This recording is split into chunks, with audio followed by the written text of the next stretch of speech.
los primeros auxilios psicológicos, ¿no? Que nos ayuden, que nos rescaten. Por ello es que se encuentra con nosotros la psicóloga Erika Duarte Pérez. Bueno, no sobre este asunto, más bien para hablar de los primeros auxilios psicológicos. ¿Cómo está? Bien, muchísimas gracias. Un placer. Buenas noches. Muy buenas noches. Bueno, pues vamos a platicar sobre esto. Es un tema bastante interesante. Se denomina, y bueno, además les anunciamos que cada 15 días van a estar aquí con nosotros, nos van a estar acompañando de pues esta clínica integral metropolitana de salud integral. Nos van a estar acompañando aquí en este espacio para hablar de estos temas que son importantes, que tienen que ver con la salud mental. Y cuando habla uno de la salud mental es algo muy amplio. Y uno de esos temas tiene que ver con esto que denominan los primeros auxilios psicológicos. ¿Qué es? ¿Qué son? Bueno, muchísimas gracias, de verdad. ¿Qué son? Son estrategias, diversas estrategias que se suelen utilizar en un momento de crisis, ¿de acuerdo? En muchas ocasiones pues nosotros vemos a la Cruz Roja cuando van súper rapidísimo en un caso de emergencia y son primeros auxilios, son paramédicos. En la psicología funciona algo muy parecido, que son los primeros auxilios psicológicos. Estrategias que se brindan después de un momento de crisis. Cuando una persona tiene un problema muy grande, son los primeros auxilios, es el primer momento, la atención primaria que se le brinda a un paciente. Y precisamente, ¿qué es eso de la crisis o cuando uno habla de crisis? Ok, una crisis, pues es un momento traumático que puede ser muy decisivo, genera conflictos efectivamente para pues un paciente, ¿no? ¿Qué podemos definir como una crisis? Por ejemplo, un temblor, un desastre natural, una inundación. Hay de crisis a crisis, ¿no? Podemos hablar de crisis gigantescas y pues crisis un poquito más pequeñas. Cuando, por ejemplo, un familiar fallece, también es un momento de crisis. Cuando ocurre un accidente automovilístico, demás, es una crisis. Hay muchos momentos de crisis y pues son muy diversos. Tendríamos que pues definir más o menos cómo abordar esta situación. A ver, por ejemplo, esto de la pandemia, ¿eso es un asunto de crisis? Sí, ¿O no? Sí, claro que sí, pero la pandemia pues ha sido una crisis que se ha ido desarrollando poco a poco. Entonces, por ejemplo, una inundación es una crisis momentánea, ¿no? Dura unos cuantos días y poco a poco pues se va desvaneciendo al igual que un temblor. Pero esta pandemia pues nos ha movido gigantescamente desde hace pues ya cuánto tiempo, ¿no? 2 años. Exactamente. Entonces ha sido una crisis ya muy grande.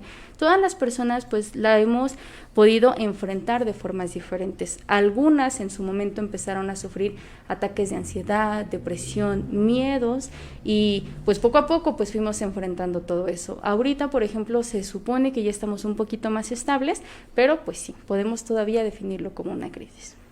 ¿Y quiénes pueden brindar esta atención? ¿Quiénes? Es súper interesante. Se podría también decir que únicamente los especialistas en temas de salud podrían dar este apoyo, ¿no? Pero en muchos casos también se puede abrir al público en general.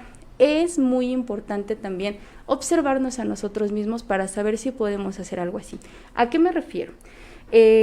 Si yo soy una persona muy ansiosa, que se pone súper nerviosa y tiene mucho miedo en una situación de crisis, pues no puedo ir con alguien más y decirle, no te preocupes, yo te ayudo, ¿no?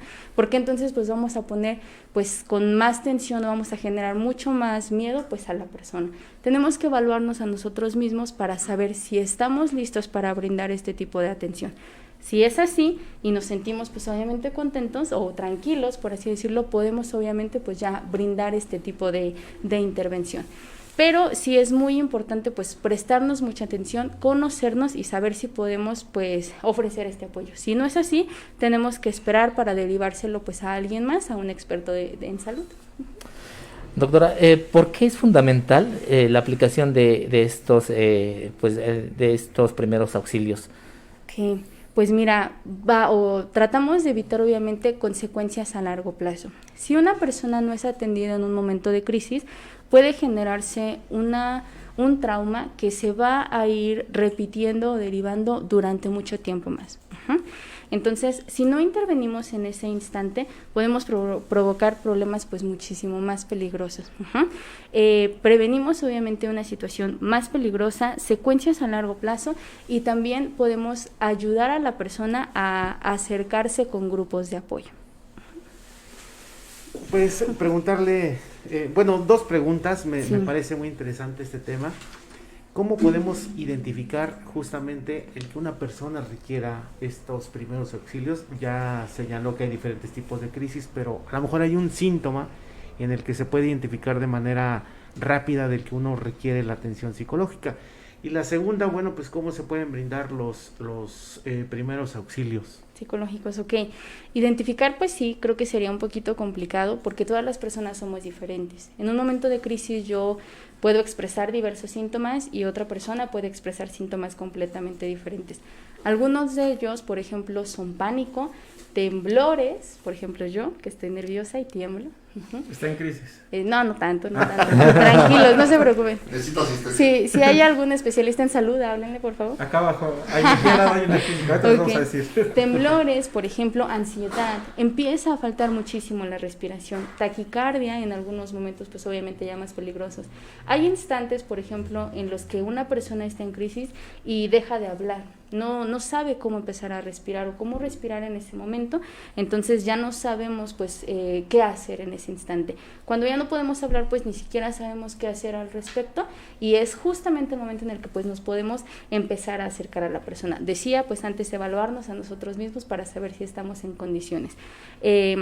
Nerviosismo, llanto, por ejemplo, no sé, habemos también muchísimas personas que pues ante una situación de miedo pues lloramos, ¿no? Uh-huh. No sabemos pues también cómo reaccionar.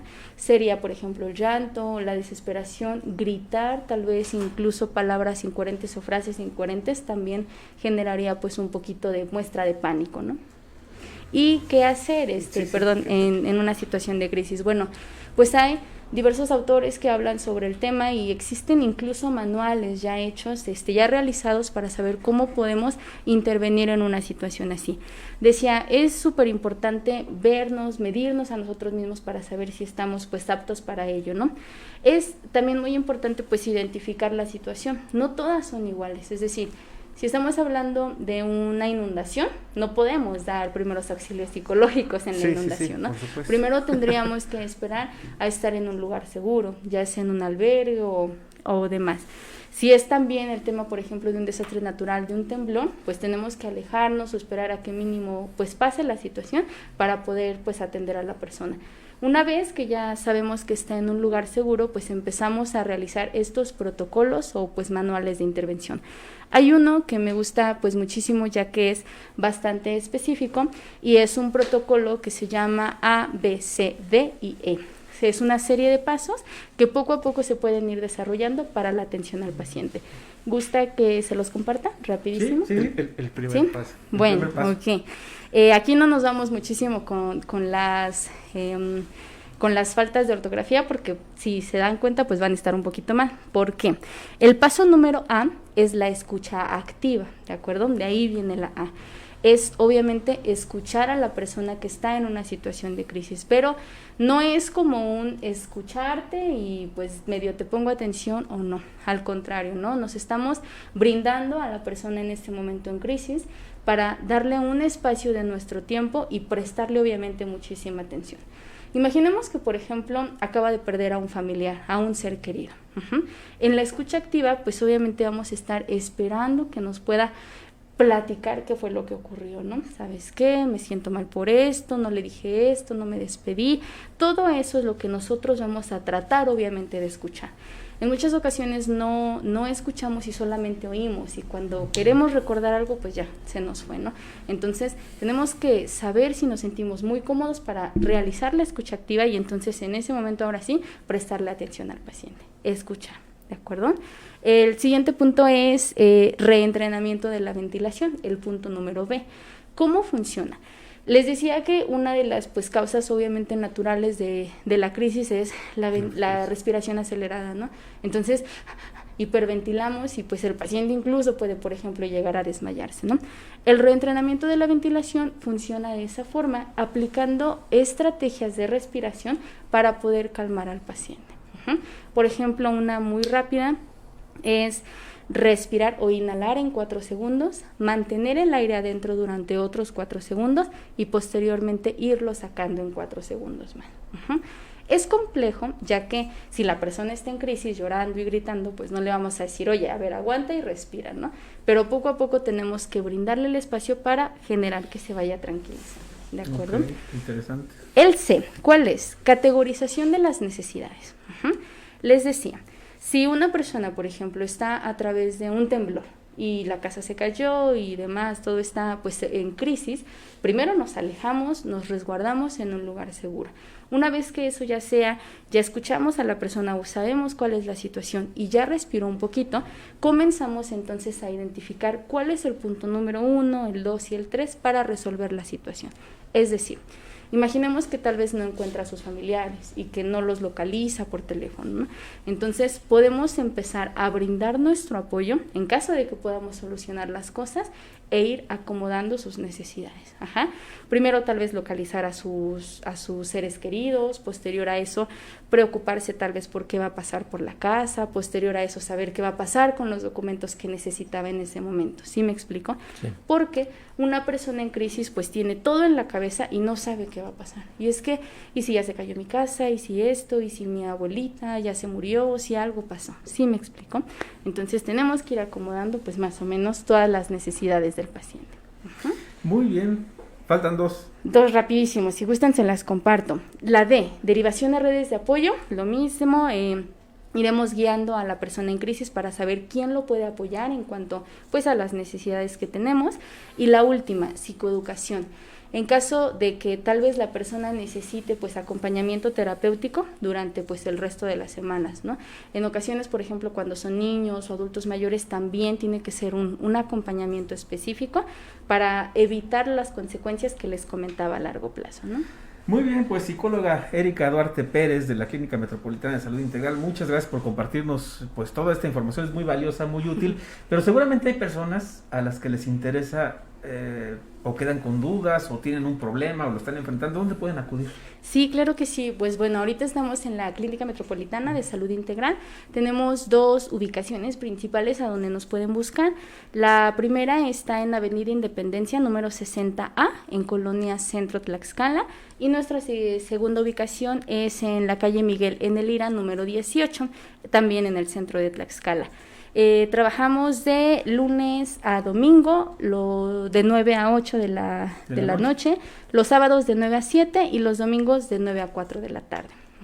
Muy bien.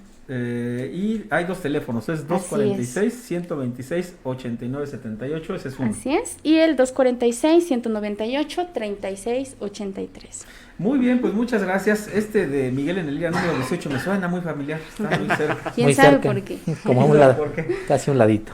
Muy bien, pues psicóloga Erika, muchas gracias. Así es, de nada, un placer. Muchísimas gracias a ustedes. Hasta luego, muy buena noche. Sí.